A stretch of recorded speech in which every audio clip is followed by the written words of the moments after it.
예레미야 31장 10절에서 22절까지 말씀을 한 절씩 교도하시겠습니다. 제가 먼저 10절 말씀을 읽겠습니다. 이방들이여 너희는 여호와의 말씀을 듣고 먼 섬에 전파하여 이르기를 이스라엘을 흩으신 자가 그를 모으시고 목자가 그 양떼에게 행함같이 그를 지키시리로다. 여호와께서 야곱을 구원하시되 그들보다 강한 자의 손에서 속량하셨으니 그들이 와서 시온의 높은 곳에서 찬송하며 여호와의 복 곧 곡식과 새 포도주와 기름과 어린 양의 떼와 소의 떼를 얻고 크게 기뻐하리라. 그 심령은 물된 동산 같겠고 다시는 근심이 없으리로다 할지어다. 처녀는 춤추며 즐거워하고 청년과 너희는 함께 즐거워하리니 내가 그들의 슬픔을 돌려서 즐겁게 하며 그들을 위로하여 그들의 근심으로부터 기쁨을 얻게 할 것임이라. 내가 기름으로 제사장들의 마음을 흡족하게 하며 내 복으로 내 백성을 만족하게 하리라. 여호와의 말씀이니라.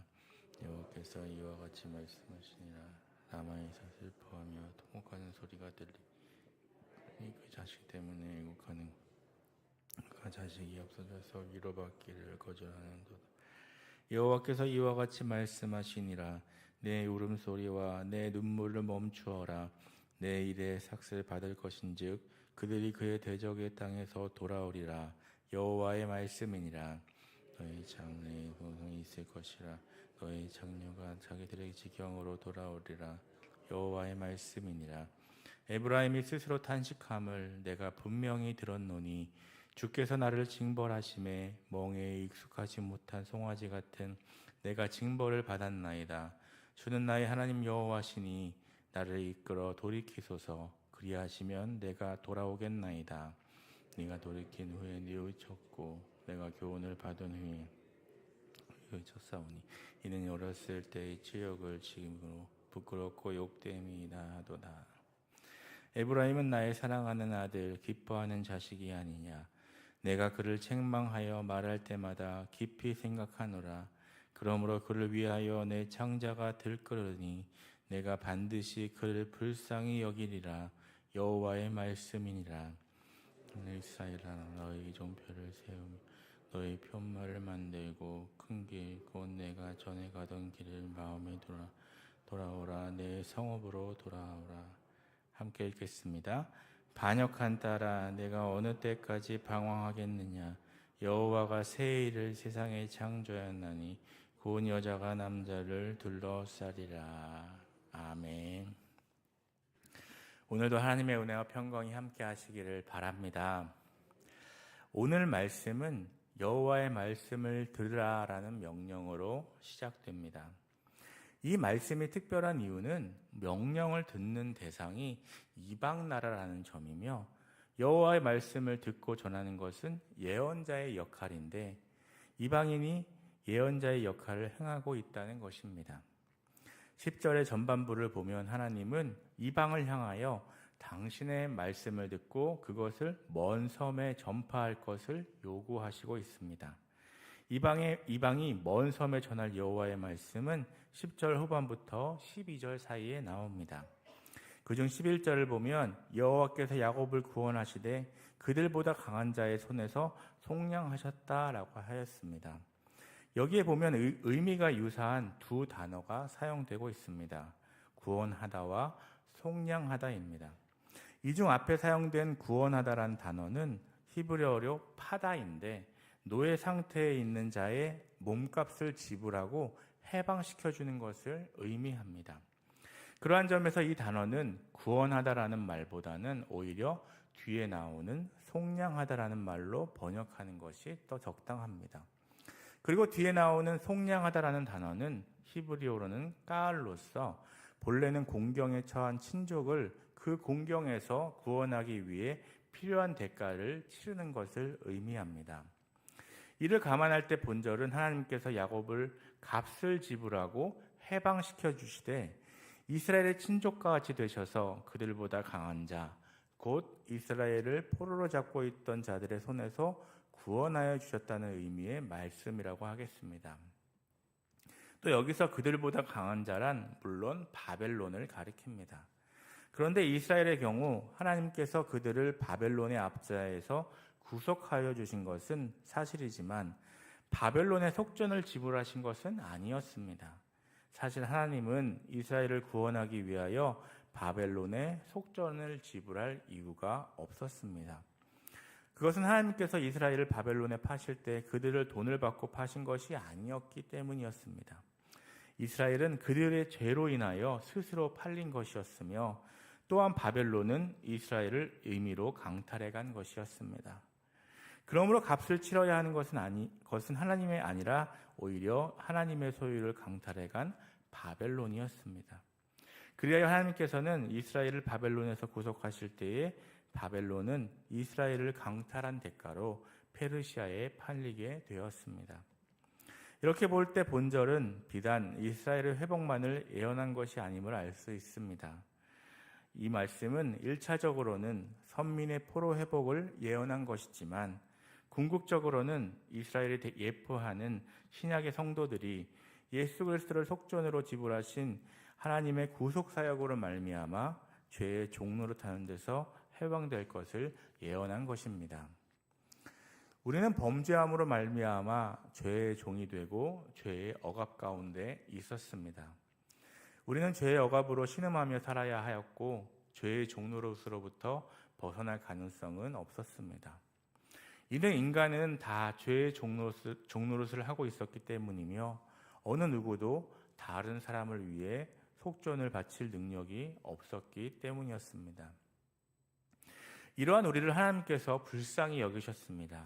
그래서 하나님께서는 스스로 우리의 친족이 되셔서 우리를 대신해서 우리의 죄값을 지불하기로 하시고 당신의 아들을 세상에 보내셨습니다. 그리고 당신의 아들로 우리 죄인들을 대신하여 죽게 하심으로 우리의 죄값을 치르게 하셨습니다. 그렇습니다. 예수 그리스도의 십자가 사건은 단순한 정치적 사건이나 무죄한 자의 억울한 죽음이 아니라 죄인들을 죄의 종 노릇에서 해방시키기 위한 하나님의 구속 사역이었습니다. 결국 우리 성도들은 자기 아들을 죄인들을 위한 속건 제물로 희생시키는 하나님의 이러한 구속 사역으로 인하여 죄의 종 노릇에서 해방되어 자유를 누릴 수 있게 된 것입니다. 그렇다면 하나님께서 이처럼 자기 아들을 희생시키시면서까지 성도들을 죄에서 구속하셨다면 우리 성도들은 무엇을 해야 할까요? 단지 구원받았음을 아는 데서 그쳐서는 안 됩니다. 하나님께서 죄의 세력에서 우리를 자유케 하신 것은 죄의 삶이 아닌 의의 삶을 살도록 하기 위한 것입니다. 그러므로 우리 성도들은 더 이상 자신을 불의의 병기로 죄에게 주지 말고 의의 병기로 하나님께 드려야 합니다. 하나님께서 구원을 위해 그 아들의 목숨까지도 내어주신 것에 감사하며 의의 병기로 하나님께 드리는 삶을 살아야 하겠습니다. 15절의 첫 문장이 보여주는 분위기는 앞절과 구별됩니다. 슬퍼하며 통곡하는 소리를 언급함으로 탄식을 보여주기 때문입니다. 이 탄식하는 장소인 라마는 베냐민의 땅이었습니다. 통곡하는 소리가 들리는 이유는 라헬의 그 자식 때문입니다. 15절에서 17절은 포로로 끌려가는 자식을 인하여 통곡하는 어미를 위로하는 형식의 선민 포로 귀환 약속을 기록하고 있습니다. 여기에 보면 먼저 라마에서 슬퍼하는 통곡 소리가 들리니 라헬이 그 자식 때문에 애곡하는 것이라 그가 자식이 없어져서 위로받기를 거절하는도다라고 하였습니다. 이는 선민이 이방 땅의 포로로 끌려감으로 인한 어머니의 슬픔을 시적으로 표현한 것입니다. 라헬은 야곱의 네 명의 아내 중 가장 사랑하였던 둘째 부인으로 모든 이스라엘의 자손들의 조상이자 어머니를 상징합니다. 그리고 그녀가 라마에서 슬퍼하며 애곡한다는 것은 라마에 그녀의 무덤이 있었을 뿐만 아니라 유다 백성들이 바벨론으로 포로로 끌려갈 때 이 라마를 지나가게 될 것을 염두에 두었기 때문입니다. 그런데 하나님께서는 라헬을 향하여 눈물을 멈추라고 말씀하고 있습니다. 그리고 그 이유를 이렇게 말씀합니다. 너의 장래에 소망이 있을 것이라 너의 자녀가 자기들의 지경으로 돌아오리라. 이 얼마나 위로가 되는 말씀입니까? 여러분, 선민의 어미들이 왜 애곡하였겠습니까? 그것은 그들의 자식들이 다시는 돌아오지 못할 길로 간다고 생각했기 때문이었습니다.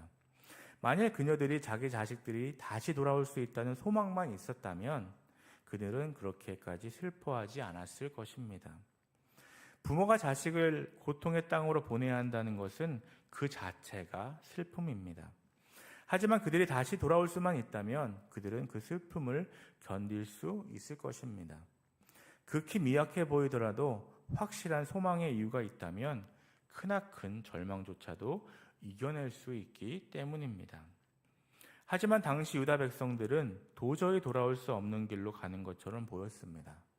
이역만리 바벨론으로 포로로 잡혀가는 유다 백성들에게 다시 돌아올 수 있는 희망이란 전혀 보이지 않았던 것입니다. 그런데 하나님께서는 자식들이 포로로 잡혀가는 것을 보며 슬퍼하는 어미들을 향하여 그녀들의 자식들이 다시 고국으로 돌아오게 된다고 말씀하는 것입니다. 그들이 얼마나 이 말씀을 믿었을지 알 수 없지만 그들이 이 말씀을 믿기만 하였다면 참으로 큰 위로를 받았을 것입니다. 그런데 여기 죄악으로 말미암아 이 하나님의 심판의 일환으로 바벨론의 포로로 끌려가는 유다 백성들은 오늘 이 땅에서 죄성에 오염되어 죄를 범하기 일쑤이고 그로 말미암아 하나님의 징계를 받아 인생의 질고를 겪어야 하는 우리 성도들을 예표합니다.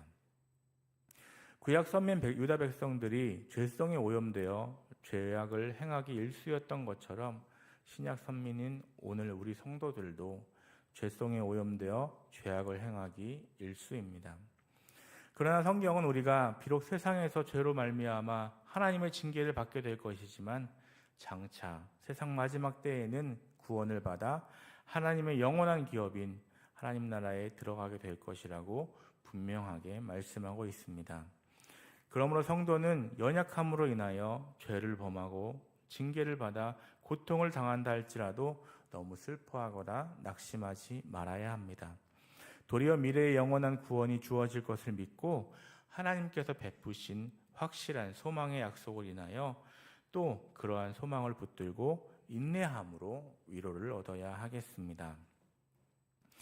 15절에서 17절이 포로로 끌려가는 자식으로 인하여 통곡하는 어미를 위로하는 형식의 선민 포로 귀환의 약속이라면 18절에서 20절은 회개하는 선민에게 자비를 보장하는 형식의 선민 포로 귀환의 약속입니다.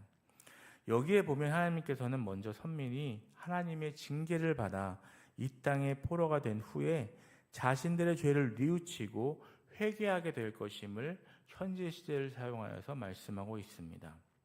여기서 에브라임은 선민 전체를 가리키는 표현입니다. 에브라임은 하나님의 징계를 받기 전에는 몰랐으나 하나님의 징계 이후 자신이 얼마나 부끄러운 짓을 행했는지를 깨닫게 되었습니다.